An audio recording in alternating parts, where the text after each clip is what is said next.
Buenas tardes a todos y todas. Eh, este es un placer darles la bienvenida. Este es nuestro tercer encuentro del ciclo de webinars Liderazgo Femenino y Procesos Electorales o que organizamos desde la Conferencia Americana de Organismos Electorales Subnacionales por la Transparencia Electoral CAOESTE.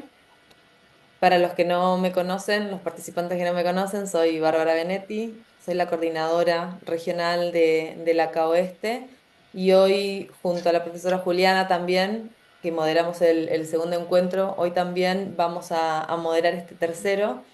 Juliana es nuestra vicepresidenta en Brasil y este tema, el día de hoy vamos a dedicar el tema de género y comunicación política en campañas electorales. Sabemos que algunas personas se van a sumar por primera vez en esta serie de webinars y les queríamos recordar que este ciclo busca reunir destacadas especialistas de América Latina para poder reflexionar sobre los desafíos y avances en torno a la participación política de las mujeres, la equidad de género y la construcción de democracias más representativas e inclusivas. Además, me gustaría destacar que la mayoría de las panelistas han sido y seguirán siendo en los próximos encuentros asociadas de la CAOESTE, lo que personalmente es un gusto aún mayor contar con sus participaciones. La dinámica más o menos de este encuentro va a ser que cada panelista va a disponer de unos 10-15 minutos, sobre todo porque hoy hay más, y 10-15 minutos para hacer sus exposiciones. Y al finalizar, esto es más para los que participan, vamos a abrir la posibilidad de que puedan hacer preguntas, las cuales les pido por favor que sean cortitas y específicas para que el evento no se haga tan extenso. Y, y por favor vayan levantando la mano, así les habilitamos el micrófono. ¿Sí? Bueno, el día de hoy contamos con panelistas de Brasil, como Raiza Castillo, Carla Nicolini y Emma Roberta Palubueno. Perdón mi pronunciación en sus nombres, apellidos. Y desde México nos acompaña Naima Enrique Estrada. Yo primeramente voy a mencionar una breve bio de Naima, que ella es de México y hablamos en español. La voy a presentar, ella va a hacer su exposición y luego, si Juliana logra unirse con nosotros, le voy a dar la palabra para que haga las presentaciones de las panelistas de Brasil en portugués y el webinar continuaría en ese idioma. ¿De acuerdo? Bien. Comencemos con la primer panelista entonces, Naima Enríquez Estrada. Ella es feminista, comunicadora y maestra en educación, especializada en políticas públicas para la igualdad de América Latina por el Consejo Latinoamericano de Ciencias Sociales y Flaxo Brasil. Es diplomada por el Centro de Investigación y Docencias Económicas CIDE en Gobierno y Gestión Local y diplomada en Derechos Humanos por la Suprema Corte de Justicia de la Nación.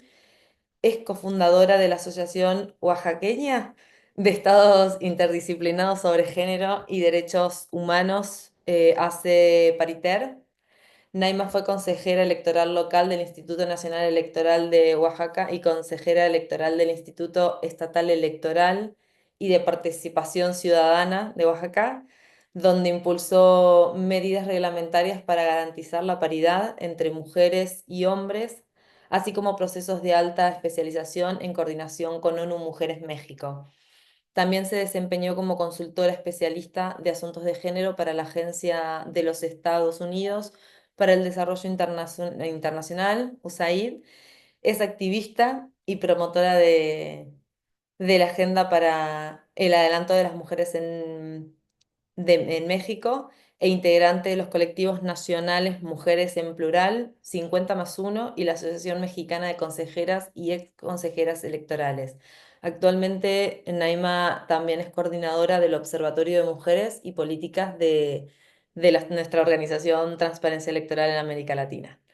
Ahora, sin más, Naima, te doy la palabra cuando gustes. Muchas gracias, Bárbara. Bienvenida. Muchas gracias. Me siento muy honrada de tener oportunidad de compartir la mesa con Raíza, Carla, Emma y también, por supuesto, por la convocatoria de Bárbara y de Juliana. Muchas gracias a todas. Em, bueno, yo habitualmente tengo muchas cosas que decir porque me parece que este tema es de urgente atención y no es posible hacerlo en solitario. Estos diálogos son absolutamente fundamentales y también urgentes porque necesitamos soluciones. El panorama se advierte sinuoso, el camino muy empinado y también muy empedrado para las mujeres, las distintas mujeres en las Américas, para participar en la esfera pública donde se disputa el poder político. Eh, yo quisiera iniciar esta intervención eh, recordando que la comunicación no es neutral, es una herramienta de poder que puede abrir caminos para la participación de las mujeres en la política o bien puede reforzar su exclusión a través de estereotipos, silencios, desinformación o violencia, simbólica especialmente. En este marco, pues, abordar la participación política de las mujeres exige, implica hacer un análisis crítico, profundo, de cómo se construyen sus imágenes públicas, cómo circulan sus voces y cómo se disputa el sentido de sus liderazgos. Me parece fundamental ser, perdón, hay tormenta aquí, está lloviendo. Bien, hay que hablar de los estereotipos en la cobertura mediática y violencia política contra las mujeres. Uno de los mecanismos más persistentes de la violencia política contra las mujeres se manifiesta en la cobertura mediática. A las mujeres se les interroga sobre su vida familiar, sus cuerpos, el uso de los tiempos, su apariencia, qué va a hacer con sus hijos cuando usted sea presidenta, quién los va a cuidar. Esas preguntas no se las hacemos a los hombres, nunca. A ellos les consultamos sobre su trayectoria o sus propuestas, no les preguntamos sobre qué medidas van a tomar para la crianza y la educación de sus hijos. Y ese ejercicio cotidiano en los medios de comunicación es profundamente discriminatorio, estereotipado y excluyente. Y no es anecdótico que esto suceda. No es anecdótico porque es estructural, está presente en todas las sociedades. Esta forma de evaluar el trabajo o de analizar las trayectorias de mujeres y hombres en la política. Esto constituye violencia simbólica y desde luego deslegitimación de su derecho a participar en la esfera política donde se disputa el poder público y su derecho a ejercer el poder. A esta violencia simbólica se suma una dimensión creciente, cada vez está más fuerte, más sofisticada, más presente, y que es la violencia digital. Mujeres políticas, candidatas, mujeres en el ejercicio del cargo, son blanco de campañas de desprestigio, acoso sexual en línea, manipulación de imágenes, memes misóginos, bots que amplifican los mensajes de odio. Esta violencia mediática y digital no solo daña reputaciones, busca disciplinar y expulsar a las mujeres de los espacios públicos. Esto es muy grave porque cada vez es más fuerte. Y tiene un efecto silenciador y de inhibición. Yo conozco mujeres que han ejercido el cargo como presidentas municipales en México o como síndicas municipales, regidoras, que me han dicho en entrevistas y en mesas de trabajo o en foros, no vuelvo a hacerlo, nunca. No tenía idea de lo que esto implicaría para mí. De haber sabido, no le entro. De haber sabido, porque ha sido muy costoso.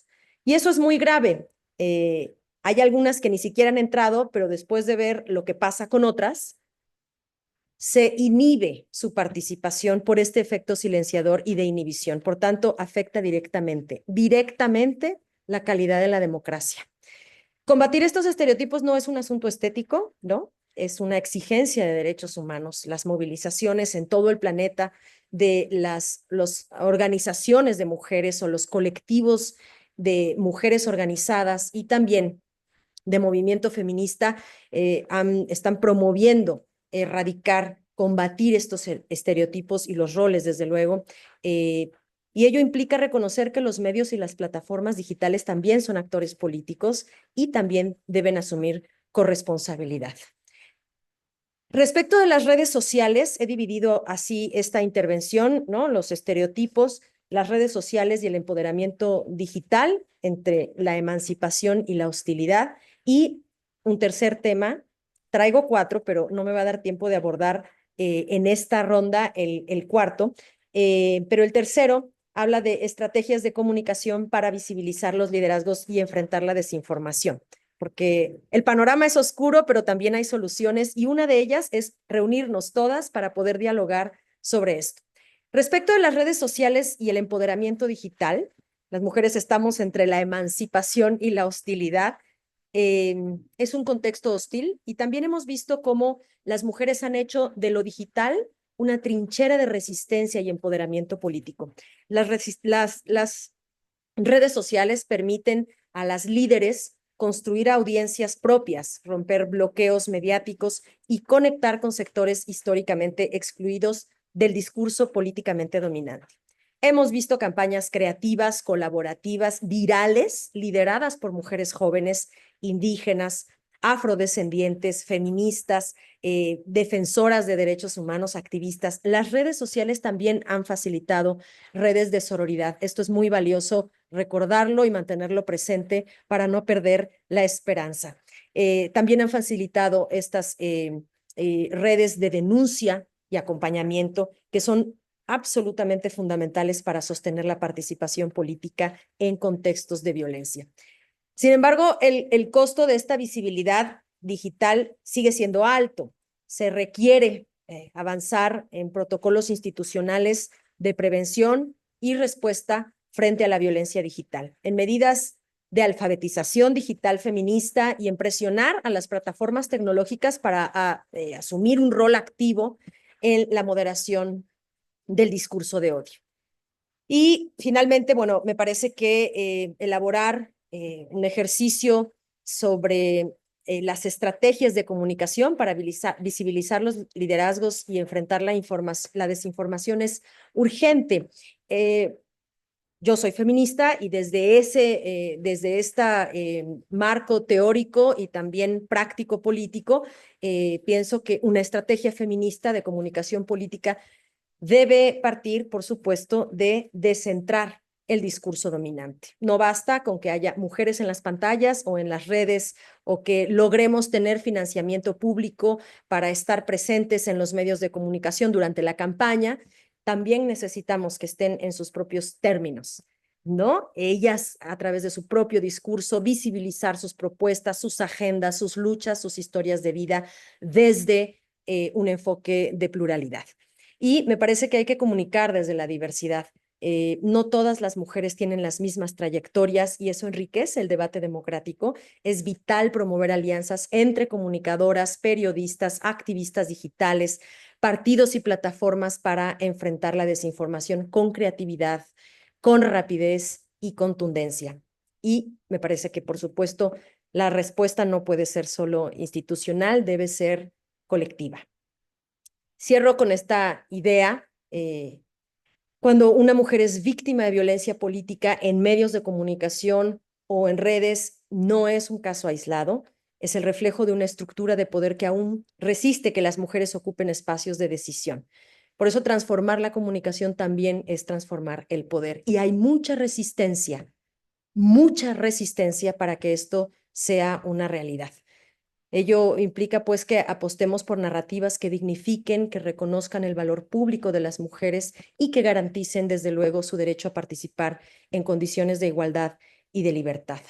¿Qué tendríamos que hacer? ¿Cómo contribuir al cambio? Porque estos son cambios estructurales y culturales también, y pasan por cambios normativos. Entonces, me parece que para hacer contribuciones sustantivas a esta transformación, sí tenemos que referirnos a quienes están actuando, ¿no? Actores y acciones frente a la violencia política en medios de comunicación. Y para lograr un cambio estructural frente a la violencia contra las mujeres en la cobertura mediática, se necesita una acción coordinada entre diversos actores, ¿no? No solamente recae entre las mujeres políticas o entre el periodista y las mujeres o entre quien está encabezando los medios de comunicación. Hay acciones concretas que tienen que ver con las leyes y con sus regulaciones desde un marco normativo, tipificar la violencia, establecer sanciones claras, fortalecer mecanismos de denuncia, crear observatorios nacionales o regionales. En el caso de los medios de comunicación, pues adoptar códigos de ética con enfoque de género vinculantes y con consecuencias editoriales en caso de cobertura discriminatoria o violenta, capacitar a periodistas, editores y productores en cobertura con enfoque de igualdad y comunicación no sexista y derechos políticos de las mujeres, generar espacios sistemáticos para visibilizar liderazgos femeninos desde sus agendas y no como figuras decorativas o anecdóticas, establecer espacios de rectificación pública cuando se incurre en sesgos o errores de enfoque como muestra de responsabilidad profesional.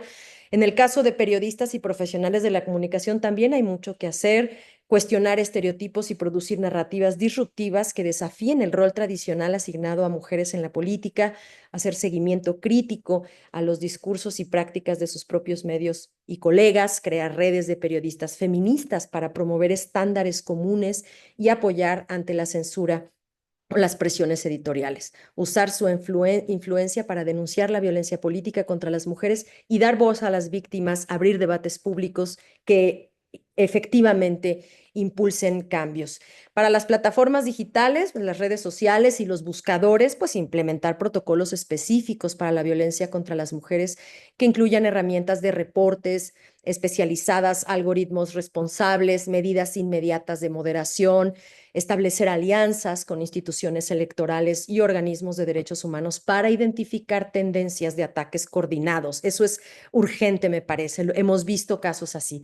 Promover campañas de sensibilización y educación digital en alianza con activistas y expertas, garantizar transparencia sobre cómo se regulan y sancionan los contenidos de odio y desinformación con sesgos misóginos.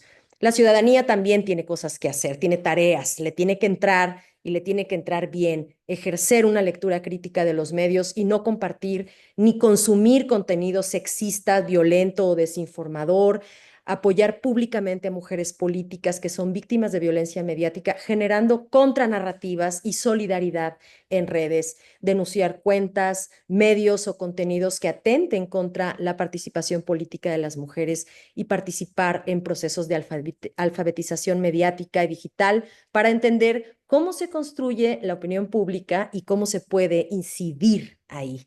Y pues las mujeres políticas y las candidatas también tienen mucho que hacer. De pronto pareciera que estamos haciéndonos cargo de componer lo que no descompusimos, pero pues no podemos declararnos ajenas a la responsabilidad de contribuir entre todas a transformaciones. Y nos tocaría nombrar la violencia mediática como tal y denunciarla, no normalizarla ni restarle importancia, ni, bueno, esto es, así es la política, pues estos son los costos, pues ni modo, pues yo me quise meter en esto, ahora me aguanto. Hay que derribar estos discursos y estas narrativas que nos han entrenado para asumir como normales o como parte de la normalidad democrática. La democracia no tiene por qué ser violenta, no debe ser violenta, es uno de sus principios fundacionales.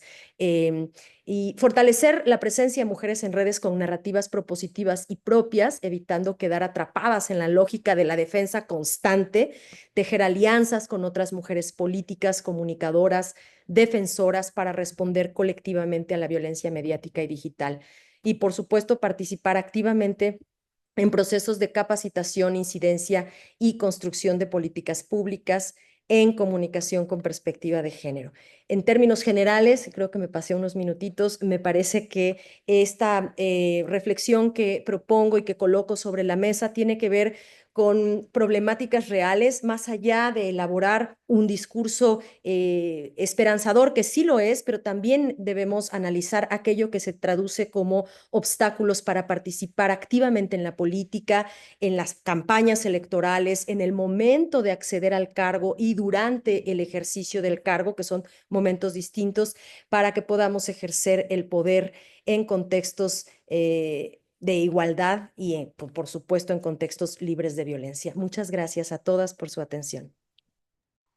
Muchas gracias, Naima. En verdad, sí, no te pasaste tanto, no te has pasado tanto.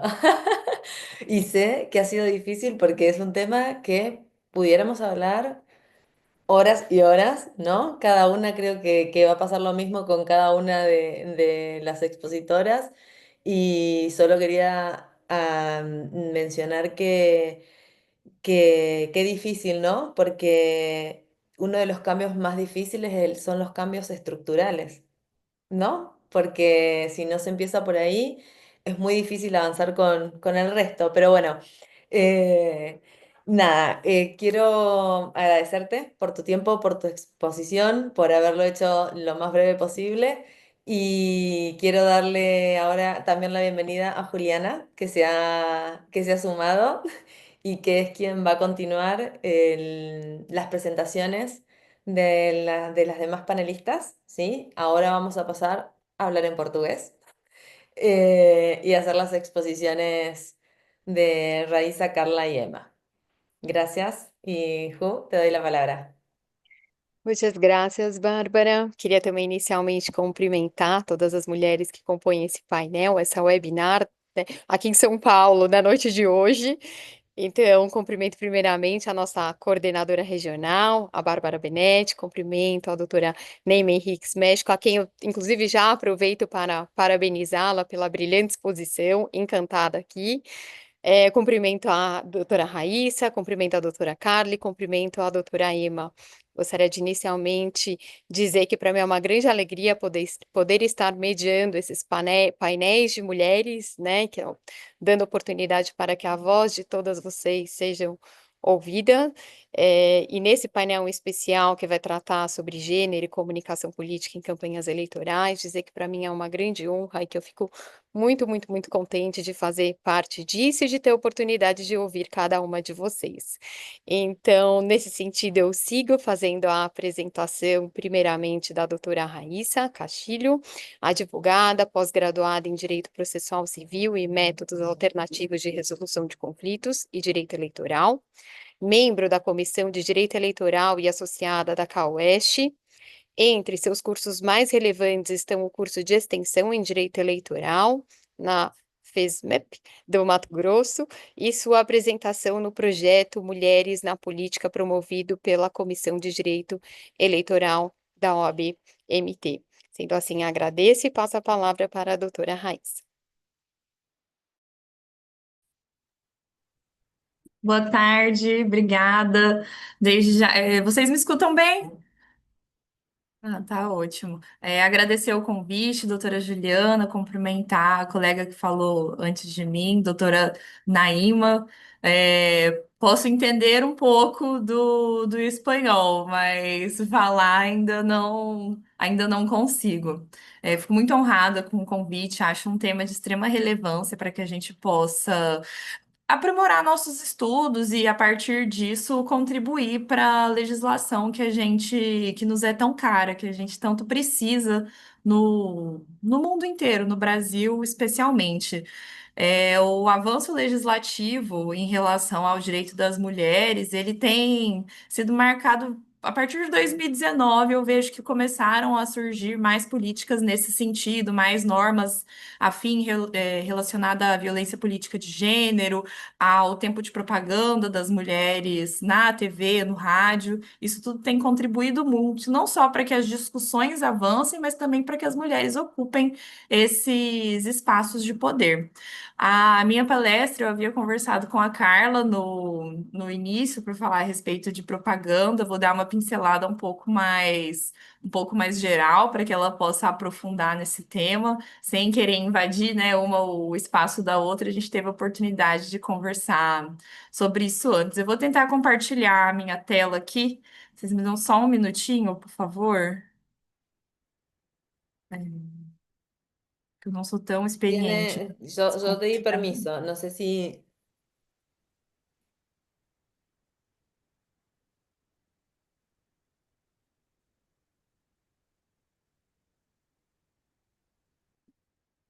Vocês conseguem ver?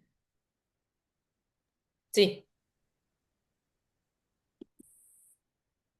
Agora, melhor na tela inteira. Ótimo. Então, posso começar, né, Juliana? Ah, maravilha. Eu gosto sempre de fazer esse apanhado um pouco histórico a respeito das eleições no Brasil, porque as eleições começaram lá em São Paulo, na Vila de São Vicente, quando teve eleição do Conselho Municipal, em 1532. É o primeiro registro que nós temos de eleição no Brasil. E a data que eu gosto de sinalizar é que somente 400 anos após a primeira eleição no Brasil, com a criação da Justiça Eleitoral e o primeiro Código Eleitoral, é que então as mulheres passaram a fazer parte das legitimadas ao sufrágio. Até então, esses 400 anos que antecederam a criação da Justiça Eleitoral, eles era o voto exclusivo para homens brancos e proprietários de terra. E a história do Brasil, considerando nós estamos em 2025, a gente tem um tempo muito curto em relação ao ano que foi instituído o Código Eleitoral, que conferiu às mulheres o direito de eleição, e a quando ocorreu a primeira eleição do país. Então, as datas que eu trouxe, o ano de 2019, é tudo muito recente, exige um estudo muito apurado dos juristas, da classe dos legisladores, para que isso possa estar sempre favorecendo a sociedade, que a nossa pauta, que nos é tão cara, a inclusão da mulher na política, ela não visa um favorecimento feminino, ela visa uma equidade da população. O eleitorado no Brasil, ele é composto majoritariamente por mulheres, são 53%, salvo engano, de mulheres eleitoras, enquanto os demais são homens. Então, o nosso espaço na política ele está sendo aos poucos conquistado e é perfeitamente comum que isso esteja acontecendo, dado o tempo que nós não só temos a capacidade eleitoral passiva, que nós temos a capacidade eleitoral ativa, que dá a possibilidade da mulher votar, até a possibilidade da mulher ser votada, também foram alguns anos de construção normativa. E o Código Eleitoral, então, ele foi por um tempo extinto, mas logo depois, 1952, ele retomou e é o que nós temos hoje, que está inclusive no Congresso, perto de sofrer consideráveis alterações para trazer junto, então, as resoluções, transformar tudo no Código Eleitoral, para poder unificar todas as normas que nós temos a respeito das eleições no Brasil, dentre elas as que tratam do tempo exclusivo para propaganda da mulher na TV, no rádio, dos fundos de financiamento de campanha, enfim, normas eleitorais em geral. E entrando mais adentro no assunto de propaganda, a propaganda ela existe antes do Brasil, a propaganda ela existe muito antes do que nós conseguimos conceber enquanto propaganda. Os primeiros relatos de propaganda eles remontam lá na época de Cristo, no Egito, Atenas, Esparta, que naquela época as eleições, muito diferente do que nós conhecemos hoje, elas já aconteciam de certa forma para os seus locais. E ela tomou muito mais força ao longo dos anos nas revoluções, Revolução Industrial, Revolução Comunista. Esse folder que eu trouxe, particularmente eu adoro esse folder, eu acho assim que ele é um marco da propaganda no mundo. We Can Do It. Foi nos Estados Unidos e a época justamente para trazer a força da mulher na Revolução Industrial. Não necessariamente que eu concorde da questão da dupla, tripla, quádrupla jornada, mas querendo ou não, ela traz essa primeira propaganda, colocando ali a mulher no centro da propaganda, direcionada para ela. Não só ela promovendo a propaganda, mas então ela sendo uma das primeiras vezes que você tem notícia direcionada para o público feminino, que até muito então era invisibilizado pela população em geral. Trouxe aqui um conceito do doutrinador José Jairo, que eu peço licença para vocês para lerem, que acrescentem muito nessa exposição. A propaganda eleitoral é elaborada por partidos políticos e candidatos com a finalidade de captar votos do eleitorado para investidura em cargo político eletivo. Pois bem, então a gente já separa um pouco a propaganda em geral da forma que a gente conhece, agora para a propaganda propriamente eleitoral. A propaganda propriamente eleitoral, ela tem um único fim, que é promover o candidato a fim de captar voto. Esse candidato, ele vai ser conhecido pela população, ele vai atrair o carisma da população para si a partir da sua propaganda. E a gente entra então nas distinções da propaganda e da pré-campanha. Tem uma pergunta que eu acho que nenhum jurista consegue responder. Qual que é a diferença da propaganda na pré-campanha e na campanha, além do pedido explícito de voto? É uma discussão de horas. A gente passa horas nos tribunais, horas nas faculdades, em qualquer lugar que a gente está discutindo o que é o pedido implícito de voto. Agora, na pré-campanha, ele também não pode usar de artifícios para fazer esse pedido implícito. Explícito não pode, mas a gente pode ter a pré-campanha. E a propaganda eleitoral? Onde é que ela entra nisso tudo? Propaganda eleitoral, ela pode ser partidária. Muito comum nos períodos pré-eleitorais, a gente tem então as propagandas partidárias, que os partidos fazem para se promover, e eles não precisam respeitar essa regra do período eleitoral para poder promover o partido, até para trazer pessoas para se filiarem, e demonstrar os avanços dos candidatos naquela gestão, naquele ano. Propaganda partidária, ela é mais simples do que a propaganda política, mas ela também tem uns liames muito tênues quando a gente está adentrando no período eleitoral. No Brasil, especialmente, os partidos eles estão muito bem divididos. Então, e eles são marcados por alguns players muito próprios. Até que ponto a propaganda do partido é a propaganda do político? Isso tudo também, eu adoro me debruçar sobre o tema.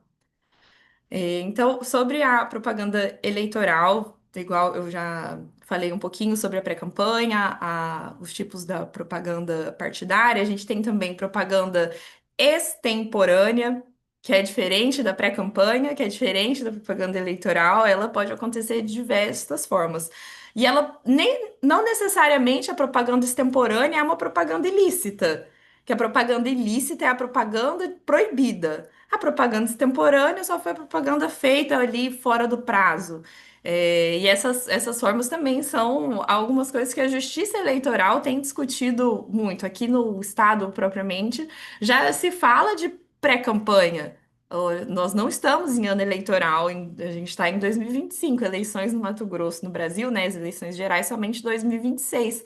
Mas desde o dia que se encerrou o pleito eleitoral de 2024, se fala na campanha de 2026. Então a gente não tem como negar que isso está presente no nosso meio. E aí, que momento vai começar a pré-campanha? Qual vai ser o marco da pré-campanha? Qual que vai ser o marco da propaganda extemporânea? E deixo aqui as indagações para as colegas poderem refletir a respeito disso.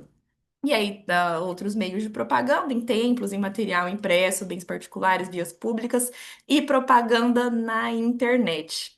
Propaganda na internet, nos últimos anos, eu até me recordo de uma palestra do Dr. Diogo Reis, de que ele falava, ele começou a estudar a internet muito cedo, a propaganda na internet muito cedo, e ele fala ali que desde 2012, ele fala, esse ano vai ser o ano da propaganda na internet. 2014, ele fala, não, agora vai ser esse ano. Aí 2016, não, vai ser esse agora. E 2018, quando ele já estava desacreditado que seria o ano da propaganda na internet, foi o ano de maior movimentação, maior fake news, desinformação já vista na história da internet no Brasil. Então, a propaganda na internet especificamente é a que tem sido mais regulamentada, porque os demais meios de propaganda eleitoral, eles já estão um pouco exauridos ali, já é um meio de propaganda eleitoral que a gente tem há muitos anos, não tanto tempo quanto ficamos sem poder votar, mas já é uma propaganda que está bem regulamentada. ao revés da propaganda na internet, que cada dia que passa parece que a legislação não acompanha os avanços da internet. Nas eleições de 2022 ainda não se tinha o que era exatamente a deepfake. Em 2024, uma das maiores preocupações da propaganda na internet foi justamente a deepfake. E agora, com a popularização de sistemas de inteligência artificial, eu canso de ver memes de deepfake na internet. Minha avó, ela é muito ativa na internet, ela manda piada, pergunta se é verdade, e a gente tenta, às vezes, tenta diferenciar e explicar, mas esse é um grande desafio para toda a classe. E é um desafio particularmente mais complicado para a mulher. A gente tem tido muitas notícias de deepfakes que envolvem atrizes, que envolvem cantoras, e todas elas são normalmente sexualizando a mulher. Num contexto de propaganda eleitoral, num país majoritariamente católico, conservador, tal qual o Brasil, não estou dizendo que é exclusivo, mas a gente precisa reconhecer essa maioria. Você tá diante dessas deepfakes que podem prejudicar muito uma candidatura feminina, podem ser feitas com o fim exclusivo de prejudicar a imagem e a honra daquela mulher. Penso sim que a legislação precisa avançar mais no sentido de conferir essa real proteção, em que pese a gente já tenha norma para coibir tais atos, a difamação, a calúnia, a fake news, a deepfake. É muito comum que a mulher seja mais afetada com isso. Como a doutora Naima falou, as mulheres, elas são sempre indagadas coisas que os homens não são. A vida da mulher interessa muito mais à sociedade. A roupa da mulher interessa muito mais à sociedade. E a gente, então, num contexto de deepfake, você poder editar a roupa de uma mulher, você poder editar o companheiro de uma mulher, isso tudo vem, não que não prejudique o homem, para deixar bem claro, mas isso é muito mais usado para prejudicar a mulher, considerando o contexto social que nós vivemos. Então, minha contribuição, e já deixando aqui ao debate, é em relação a essa a preocupação com as deepfakes no contexto eleitoral, em relação a como elas podem ser editadas para prejudicar a mulher especificamente nesse âmbito.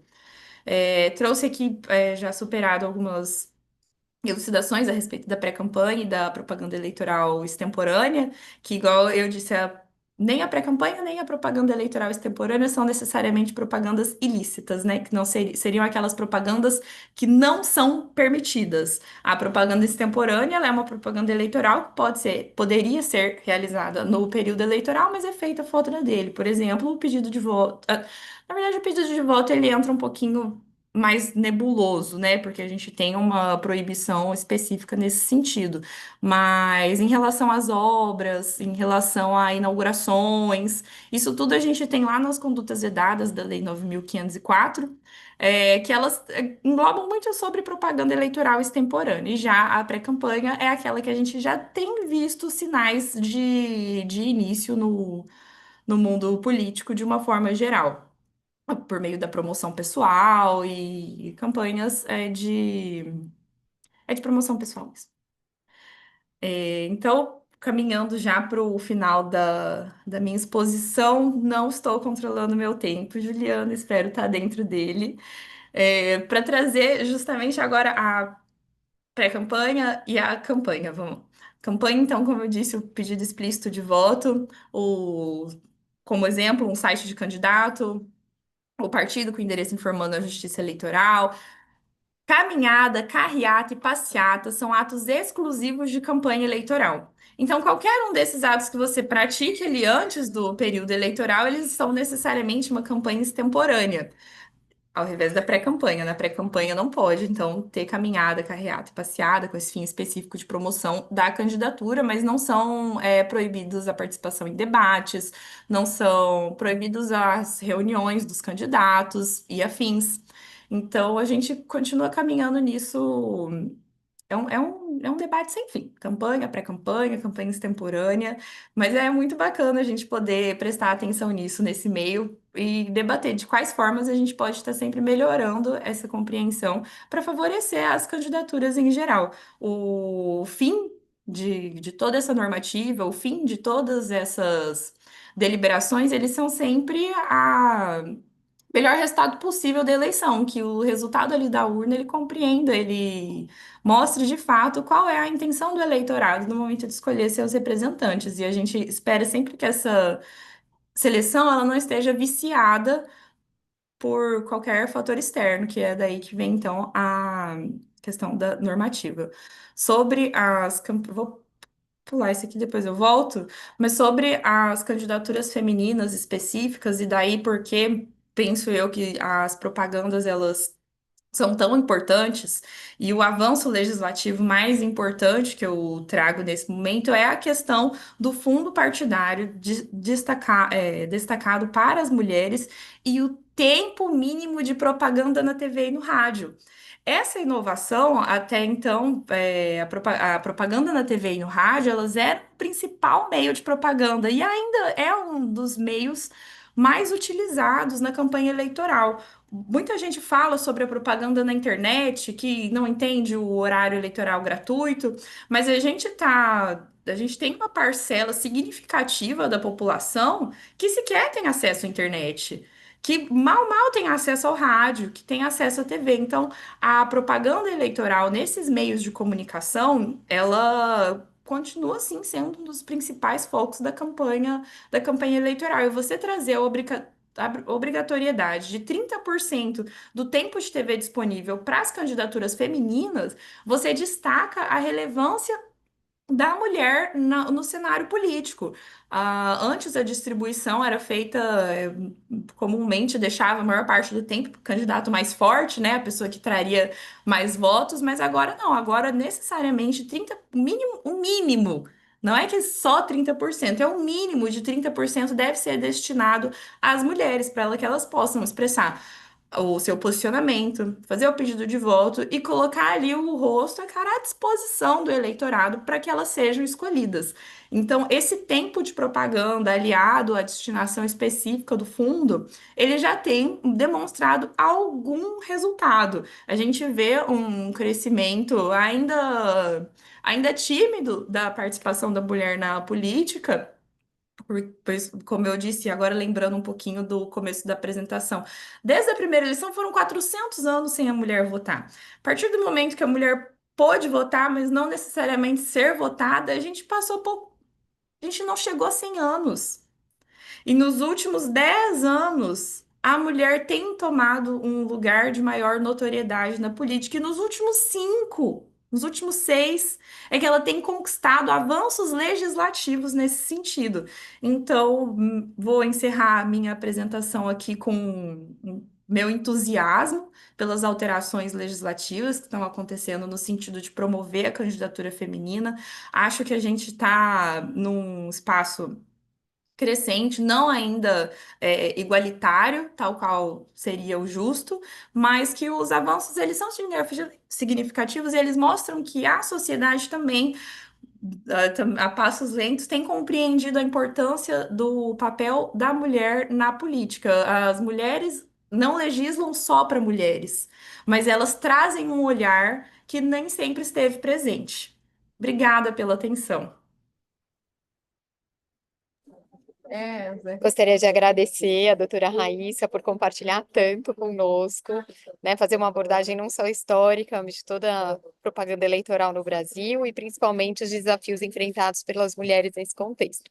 E assim, passar a palavra para agora a doutora Carla Nicolini, advogada, militante consultora, sócia da SBS Advogados, especialista em Direito e Processo Eleitoral e em Direito e Processo Civil, membro da Conferência Americana de Organismos Eleitorais Subnacionais por la Transparência Eleitoral, CAUEST, da Academia Brasileira de Direito Eleitoral e Político, ABRADEP, e da Comissão Especial de Direito Eleitoral da OAB São Paulo.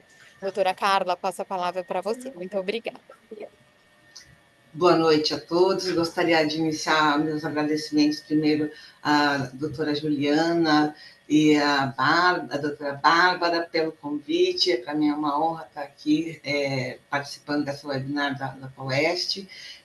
Também queria cumprimentar as minhas parceiras aqui de mesa, a doutora Naima, a doutora Ema, a doutora Raíssa, É uma honra para mim compartilhar esse espaço com vocês. E também cumprimentar aos nossos ouvintes, né, que estão aí tendo a paciência de nos brindar com essa participação. Eu vou aproveitar, pegar uma carona um pouco no que a Raíssa já falou, que a gente já tinha um pouquinho trocado ideias sobre o que falar, e meu ponto, eu vou já direto, né, assim, ao ponto, que é a questão da regulamentação das redes sociais, que é um debate que está muito em voga, e feito uma análise assim, sobre essa perspectiva da questão do gênero mesmo, né, da participação da mulher, da necessidade da regulamentação que a gente verifica, também sobre um aspecto do próprio poder econômico das grandes big techs, das empresas que vêm recebendo recursos bastante grandes e que, na verdade, vêm atuando, né, apesar de receber recursos do país para as campanhas eleitorais, elas estão atuando no sentido de inviabilizar, né, cada vez mais as mulheres e as minorias, né?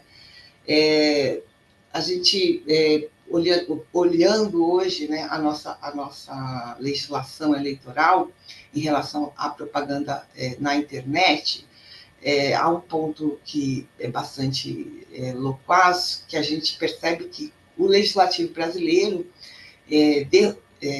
delegou para a Justiça Eleitoral toda a regulamentação da internet, através do artigo 57J da Lei das Eleições, em que ele abriu a possibilidade do tribunal, por meio de resoluções,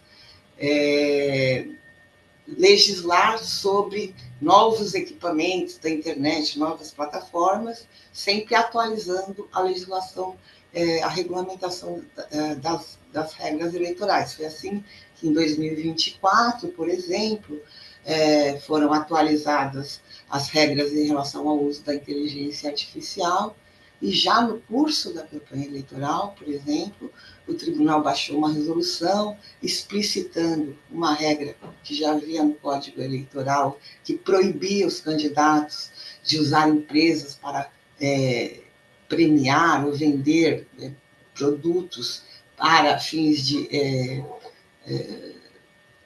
promoção de um candidato, e fez uma resolução dizendo, olha, isso se vale também para a internet. Isso porque nós tivemos aqui em 2024, especialmente na capital de São Paulo, um candidato que usou a internet para vender, né, assim, comprar apoio, né, pode dizer assim, através de solicitação de cortes pelos eleitores,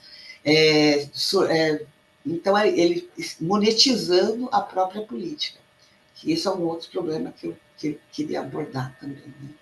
Então, quer dizer, a gente tem hoje, na Justiça Eleitoral, alguns mecanismos que conseguem frear, né, um pouco a interferência da rede social, que é muito grande, né? No entanto, sempre a regulamentação pela Justiça Eleitoral é sempre limitada à lei, né? Então, ela não pode criar regras, né? E ela tem que ter algum parâmetro da lei para regulamentar. E a gente percebe que há no parlamento uma completa omissão em relação à questão da regulamentação, né?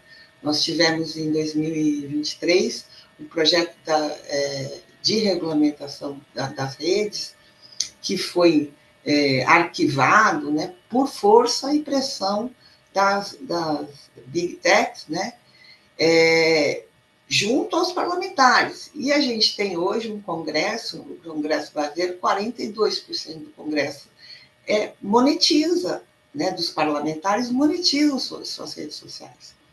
Então, há um conflito de interesse grande que precisa ser discutido.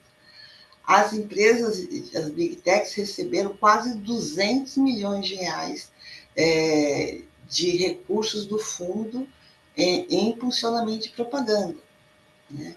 A Justiça Eleitoral regulamenta também os gastos eleitorais, ela impõe limites para gastos de veículos, para os candidatos no uso de locação de veículos, de locação de contratação de pessoal. Não há limites para as grandes empresas de tecnologia, que os recursos vão para o exterior e são pagos antecipadamente, porque os recursos para as redes sociais são contratados antecipadamente, e a devolução é feita a critério deles, né? Então, há uma série de benefícios, né, que facilitam das grandes plataformas, e que elas, na verdade, agora, mais recentemente, até estão atuando, apesar de participarem da regulamentação com a Justiça Eleitoral, elas estão criando meios para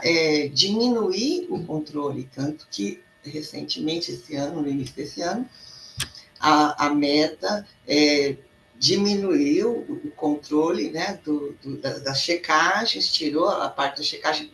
Não foi no Brasil, não atingiu ainda no Brasil, mas já fez isso nos Estados Unidos, numa reação desse marco regulatório que está sendo buscado em todo o mundo, né? Então, quem perde com a desregulamentação, a falta de regulamentação, efetivamente, são as mulheres, os grupos minorizados, porque eles precisam de espaço e eles vão ser sobrepostos por esses grupos que já são mais bem organizados e que têm dinheiro, que vão conseguir uma maior inserção na descredibilização desses grupos.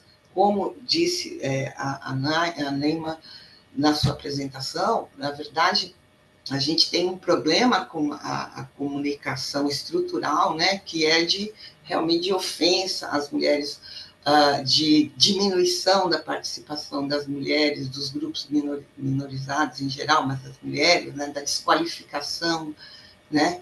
E a gente percebe que quando você tem não tem filtros para tirar isso, você vai reproduzindo essa massa de informação que pode estar dentro de um grupo fechado, desses discordes da vida, dessas redes sociais que não tem tanta transparência, mas na hora que uma meta que tem uma rede social que é mais acessada deixa de ter filtro, esses grupos do lado B da internet submergem e vão passar também a falar, e a gente vai reforçando esses discursos que são ofensivos, que vão tirando, né, o espaço da mulher e vão inibindo a participação da mulher, né?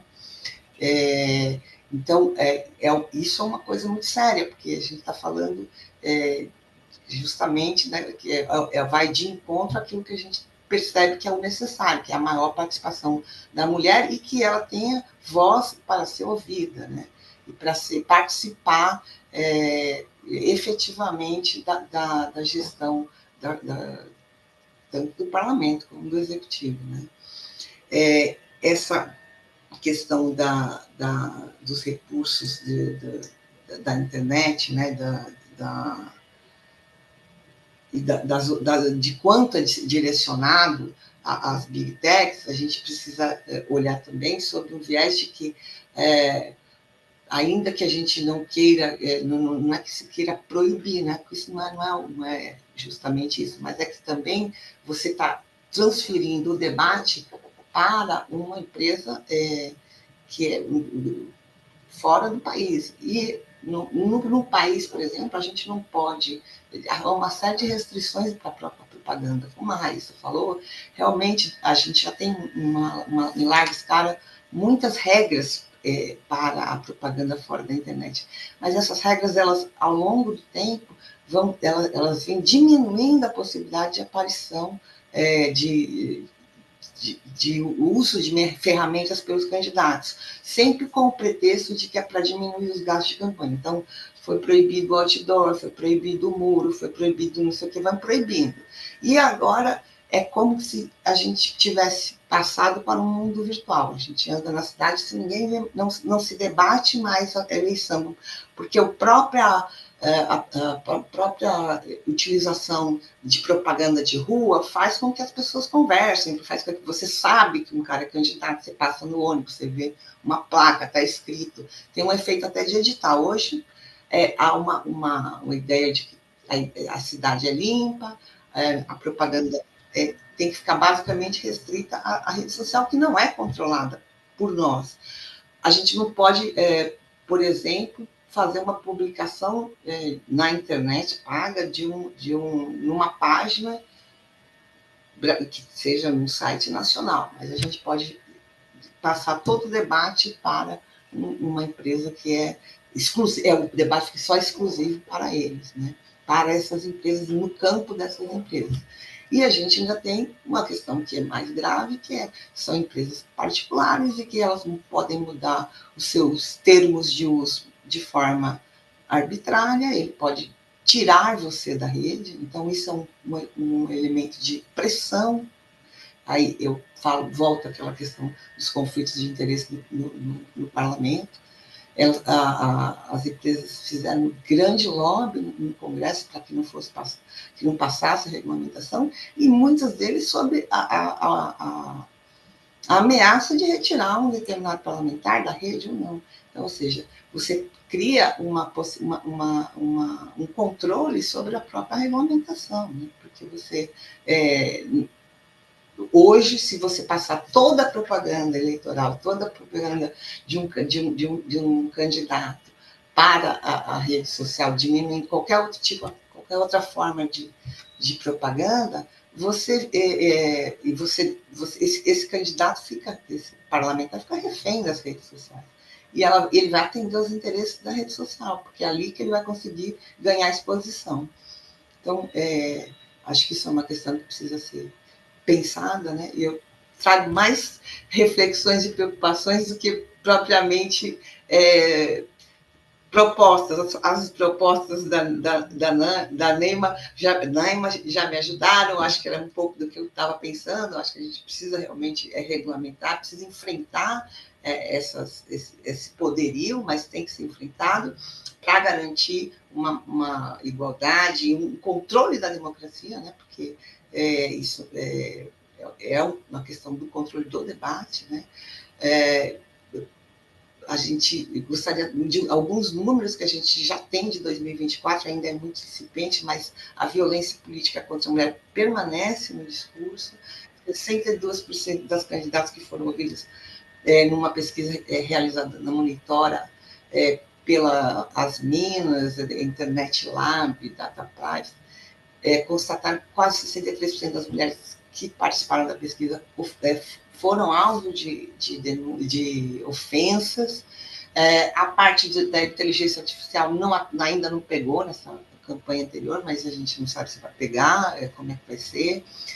Haviam regras que a Justiça Eleitoral fez, mas essas regras não resolvem todo o problema, porque a gente tem problemas que são ainda em relação à baixa de recursos das candidatas, que não conseguem ter acesso a advogado para tirar do ar, eventualmente, alguma ofensa, ou até mesmo para descobrir as ofensas que foram feitas, porque as campanhas com baixo recurso não tem gente para olhar a mídia, não tem gente para interpelar na justiça. A gente tem problema de baixa visibilidade dos termos dos algoritmos, né? As mulheres têm acessos 30% menores em termos de crescimento orgânico. A gente tem algoritmos que são opacos, a gente não sabe quais são as regras. Nós temos hoje já estudos sobre a questão da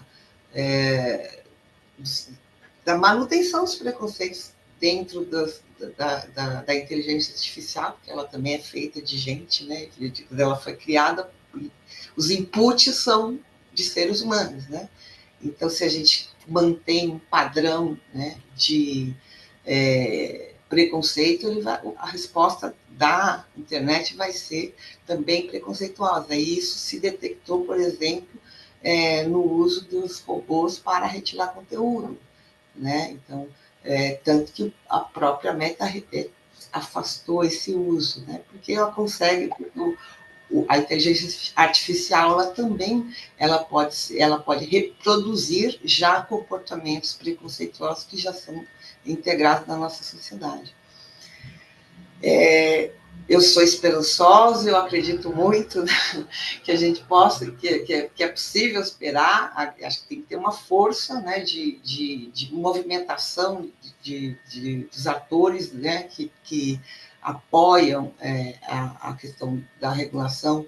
Não acho que a gente tem que realmente interferir na liberdade de expressão, também me preocupa que a gente haja uma ideia de que as mulheres têm que ser super protegidas, não é isso, o debate está aberto, as pessoas têm que ser, quem se coloca a disputa sabe que vai ser objeto de crítica, mas a crítica tem que ser não a pessoa, não ao corpo da mulher, não, mas sim as propostas, ou eventualmente aquilo que ela já fez, mas enquanto ser político e não como pessoa. Então é isso que a gente precisa ter como norte, né? Manter, obviamente, a liberdade de expressão, mas, e nem queremos que haja conteúdos que sejam domínio sobre os conteúdos, mas que a gente modifique, né, consiga conseguir algumas regras para que a internet não seja, né, mais um palco de impedimento do fortalecimento da participação feminina e da própria democracia. Lembrando que a gente tem um problema sério, que é a forma, né, como a internet engaja, que é através do conflito, que é através da disputa sanguínea, né? Que gera mais engajamento, e isso é um modelo de negócio, né, das Big Techs, né? Então, quanto pior, melhor, né? Então, acho que a gente precisa pensar também sobre isso. Eu vou parar por aqui, porque eu já acho que nem sei quanto tempo estou falando, mas eu acredito que já passei um pouco da minha ideia, e eu acho que tem muito mais para ouvir da Emma, e também depois dos nossos ouvintes. Obrigada. Gostaria de agradecer também a doutora Carla por compartilhar tanto conosco, né, falando sobre a atuação, a importância da atuação da justiça eleitoral na regulamentação, né, da propaganda eleitoral, agora decorrência do impacto da tecnologia, lembrar da monetização das redes sociais, dos desafios e conflitos de interesse dentro desse campo, quer dizer, desafios que já temos com a participação da mulher na políticas e que se intensificam, né, através desses instrumentos que procuram aprimorar, inclusive, essa participação. Então, muito obrigada pela brilhante exposição, obrigada por compartilhar tanto conosco, doutora Carla. Passando agora a nossa última palestrante, doutora Emma Roberta Palu Bueno, a quem apresento como advogada, mestre em Direito Constitucional pelo Instituto Brasiliense de Direito Público, diretora de comissões e ex-presidente da Comissão das Mulheres Advogadas da OAB Paraná, tesoureira do Instituto Paranaense de Direito Eleitoral, membra da Abradep, diretora jurídica do Instituto Política por de para Mulheres, observadora das prévias das eleições dos Estados Unidos em 2024 no condado de Los Angeles e da eleição dos Estados Unidos de 2024 em Washington, D.C., indicada pela Leaders League entre as melhores advogadas de direito eleitoral do Brasil em 2024 e em 2025. Assim, passo a palavra para a doutora Emma. Muito obrigada. Obrigada, doutora Juliana. Para mim é uma honra enorme estar aqui participando desse webinar ao lado de mulheres tão fantásticas, colegas queridas e profissionais que mostram que nós temos um desafio grande para a participação das mulheres na política, mas que esse desafio da ocupação dos espaços de poder, de decisão, de debates, como a academia a gente tem talvez um desafio um pouco menor, porque já somos muitas, estamos cada vez mais, né, unidas e certas do caminho que nós queremos percorrer. Eu fiquei especialmente impressionada com a fala da doutora Naíma, eu não a conhecia antes, e é incrível, doutora Naíma, quando a senhora fala que a gente, né, precisa lembrar que somos mulheres distintas e que muitas vezes os desafios são diferentes, mas apesar dessa distinção, nós temos em comum muitos desses desafios, às vezes em maior, às vezes em menor medida. A gente precisa, claro, sempre quando vai falar de participação feminina na política, gênero, em campanhas eleitorais, lembrar que o recorte de gênero é um recorte, então as mulheres negras, as mulheres trans, as mulheres periféricas acabam somando desafios, né, e dificuldades mesmo. Eu me sinto muito feliz e confortável em falar por último, porque agora o meu trabalho ficou muito mais fácil. Eu posso expor muito mais daquilo que eu acredito sem ter que me preocupar em apontar realmente a situação, em apontar os desafios, porque isso já foi feito pelas minhas colegas. Mas fazendo até um fechamento, um apanhado geral e pensando um pouco do que foi dito por cada uma, né, das painelistas que me antecederam, eu queria começar deixando, assim, lembrando que aqui no Brasil a gente tem, desde 2023, a Resolução 492 do CNJ, que determina um julgamento com perspectiva de gênero. Então, todo o Poder Judiciário, inclusive a Justiça Eleitoral, quando fazem qualquer tipo de julgamento, obrigatoriamente, por determinação do CNJ, precisam fazê-lo com perspectiva de gênero. E é essa perspectiva de gênero que eu quero trazer e fazer esse link mesmo com o que a gente está falando aqui das campanhas e da comunicação. Porque nós, mulheres, nós somos hoje beneficiárias, né, de todas essas ações afirmativas, muitas que a doutora Raíssa nos apresentou, mas essas ações afirmativas, muitas vezes, elas param no dia da eleição. Então, tem ação afirmativa para ter cota de candidatura, tem ação afirmativa para falar que 30% do tempo de rádio e TV devem ser destinados para as mulheres. Tem ação afirmativa para dizer que 30% do FEFEC, 30% do fundo partidário destinado à campanha tem que ser destinado para campanhas de mulheres. Mas quando a gente olha o julgamento das contas de mulheres, há muitas representações que são propostas com relação a eventuais campanhas irregulares de mulheres, quando a gente olha esses julgamentos, eles não têm como base nenhum princípio de ação afirmativa. Muito corriqueiro era, aliás, agora acaba sendo cada vez menor, até muito em razão dessa resolução do CNJ, mas o que a gente via na prática? Uma mulher candidata que recebia, porque com muito custo, toda uma moção social fez com que o TSE e o Supremo determinassem que 30% dos fundos devem ser destinados para campanhas de mulheres, então aquela mulher candidata conquistou esse direito e teve acesso a esse fundo.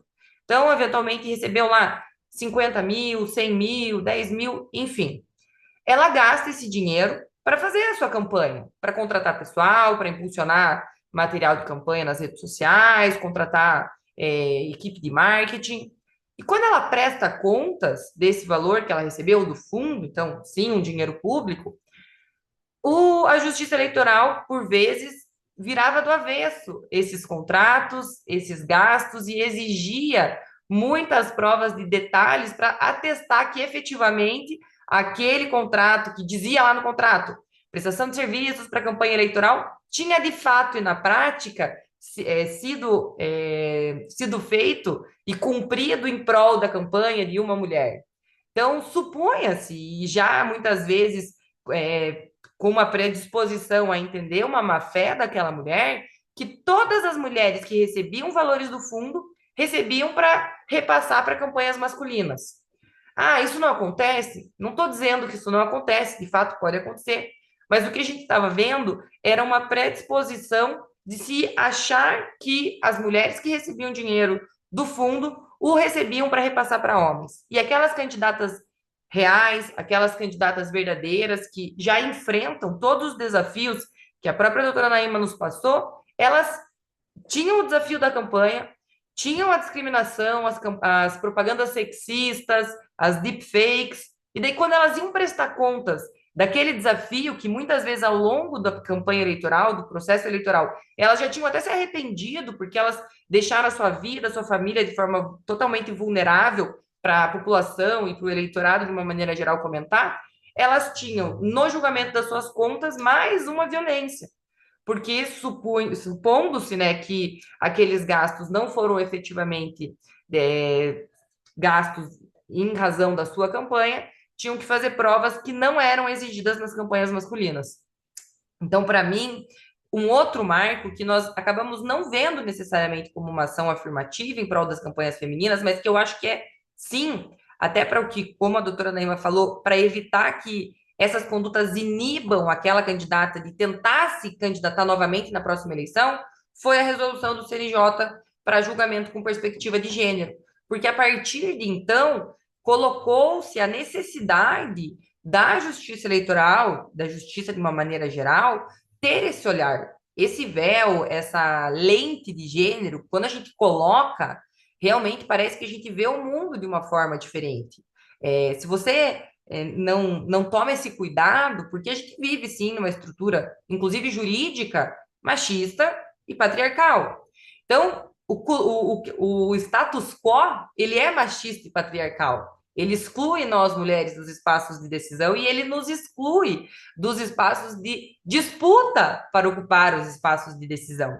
Então, se a gente não tomar esse cuidado de olhar esse espaço com essa lente de gênero, a gente vai somando violências e afastando mulheres da política, algumas no registro de candidatura, outras na campanha eleitoral e outras no julgamento da prestação de contas ou no julgamento dessas suas ações.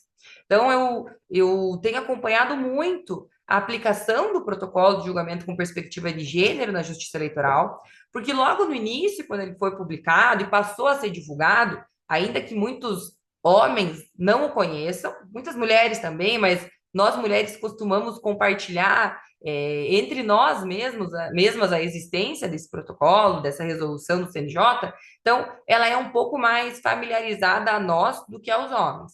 Mas muitos a desconhecem e quando passam a conhecê-la, fazem o quê? Usam da resolução para dizer, para justificar, muitas vezes, candidaturas fictícias.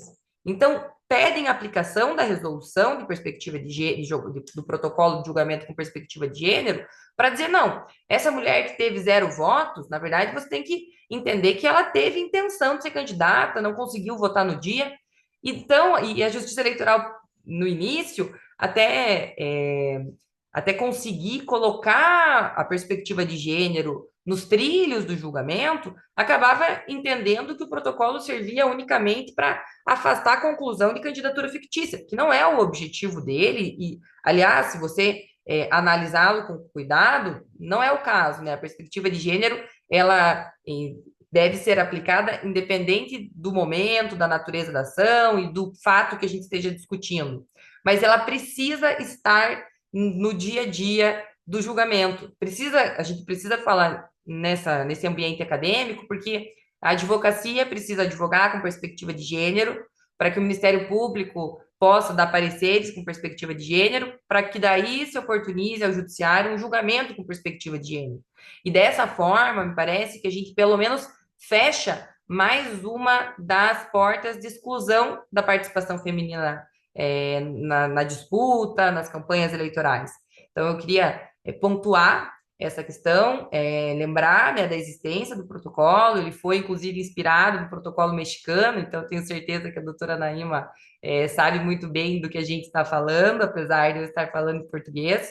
E, para além disso, queria dizer que, enquanto as minhas colegas falavam, eu fiquei pensando que quando a gente conquistou, né, essa ação afirmativa de determinar que 30% da propaganda de rádio e TV fosse destinada para as mulheres.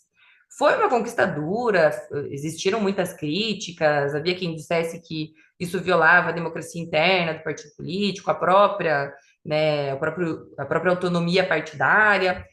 E depois se entendeu que, para você ressalvar, né, e resguardar a democracia de uma maneira geral, isso é uma questão assim, que pressupõe a existência da própria democracia. Mas quando a doutora Carla falava dos números e dos valores hoje gastos nas campanhas eleitorais, inclusive de dinheiro público, a grande maioria, né, nas plataformas, nas Big Techs, quando a gente consulta no Divulga Cand, no site aqui do Tribunal Superior Eleitoral, que divulga os maiores fornecedores das campanhas, e nós vemos que os 3 maiores fornecedores de campanhas são as Big Techs e são fornecedores de propaganda impulsionada nas redes sociais. Quando a gente vê que as campanhas bem-sucedidas, principalmente para o parlamento, tem a grande maioria dos gastos envolvendo as mídias sociais, então, um contrato de uma agência para produzir o material de forma que ele seja bem recebido nas redes, o contrato de uma outra agência que sabe impulsionar, que não basta mais o candidato chegar lá e fazer o impulsionamento, ele precisa estudar para saber o horário adequado, quanto gastar, como nichar aquilo, quais termos usar para o algoritmo funcionar de uma forma melhor. Então, quando a gente vê que é um dinheiro público que está sendo destinado para essas empresas, eu acho que talvez seja a hora da gente pensar em também criar uma cota para gastos com impulsionamento. Ah, mas é mais desafiador porque a gente não está falando de um direito do partido, como é no caso da propaganda do rádio e da TV. Mas ainda assim, eu acho que hoje a gente consegue, tem mecanismos para conseguir aferir e fazer isso de forma regional, não necessariamente nacional, como é a distribuição do financiamento de campanha, mas a plataforma tem plena condição de fazer, inclusive, esse filtro para identificar o partido, a cidade. Eles fazem isso já internamente, né? Então, eu acho que a gente pode até pensar em algo assim, porque, salvo uma atitude dessa natureza, nós vamos seguir com esse status quo, conseguindo uma propaganda de 30% no rádio e na TV, hoje no momento em que as redes sociais são, sim, protagonistas. Eu acho que o momento que a doutora Raíssa falou, que o professor Diogo Reis falava, chegou. E hoje a gente debate muito. Claro, a propaganda de rua ainda é importante, inclusive a gente ainda disciplina muito a propaganda de rua, somos muito restritivos ainda com relação a ela, mas em todas as cidades, das menores às maiores, em todas as campanhas, seja a campanha para a Câmara Municipal, para o Congresso Nacional, para a Presidência da República, todas elas se valem muito intensamente das Big Techs. E como a gente não consegue hoje a transparência do algoritmo, uma regulação mais específica, até porque a gente está num momento em que esse desafio transnacional faz com que as Big Techs tenham um poder quase como de um Estado-nação, porque a gente está no momento em que nós não falamos de igual para igual com as Big Techs, elas escolhem, se a gente restringe demais, elas podem sair do Brasil, e aí a gente perde, inclusive, o pouco controle que a gente ainda tem quanto a elas e quanto às campanhas. E, então, eu acho que, enquanto a gente está nesse momento, uma forma que seria viável, porque elas já cumprem vários requisitos da resolução, nas eleições do ano passado, a gente avançou muito, o Tribunal Superior Eleitoral conquistou muito mais transparência com relação ao impulsionamento, e parece que a gente trabalhar e pensar de forma coletiva, junto com os desenvolvedores, junto com o pessoal que hoje estuda mais inteligência artificial, programação, algo para que a gente leve essa obrigatoriedade mesmo. Acho que a gente estaria, pelo menos, minimizando um pouco essa desigualdade que nós, mulheres, ainda enfrentamos, e eu acho que a gente conseguiria ver um avanço como nós vimos em 2018, quando os 30% do rádio e da TV passaram a existir. Acho que meu tempo já está esgotando, mas eram essas as reflexões que eu queria trazer, lembrá-las, né, dessa questão do protocolo mesmo, e também agradecer muito a professora Juliana, a professora Bárbara, por terem me convidado, dizer que foi uma honra participar desse webinar ao lado de profissionais tão incríveis. Obrigada, gente.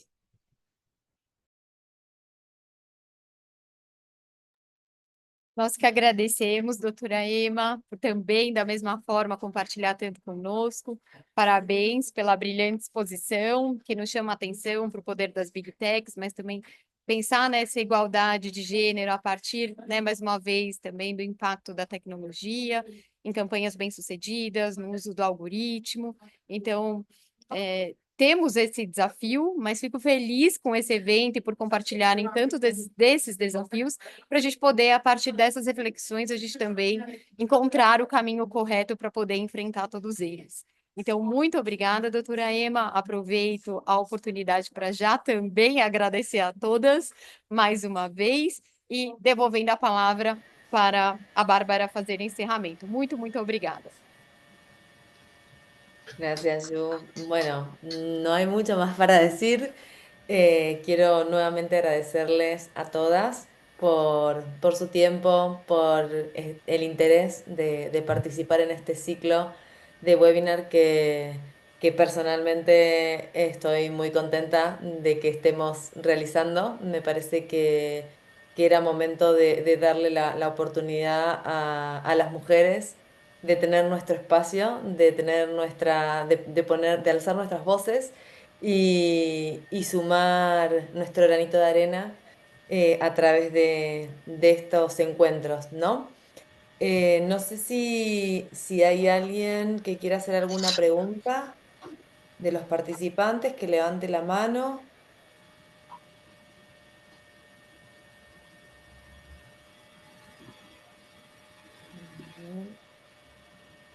Bueno, creo que no hay ninguna pregunta, así que lo último que quería mencionar es que esto, bueno, está grabado y que en el transcurso de estos días vamos a estar subiendo al canal de YouTube de Transparencia, como hacemos siempre, con todos los webinars.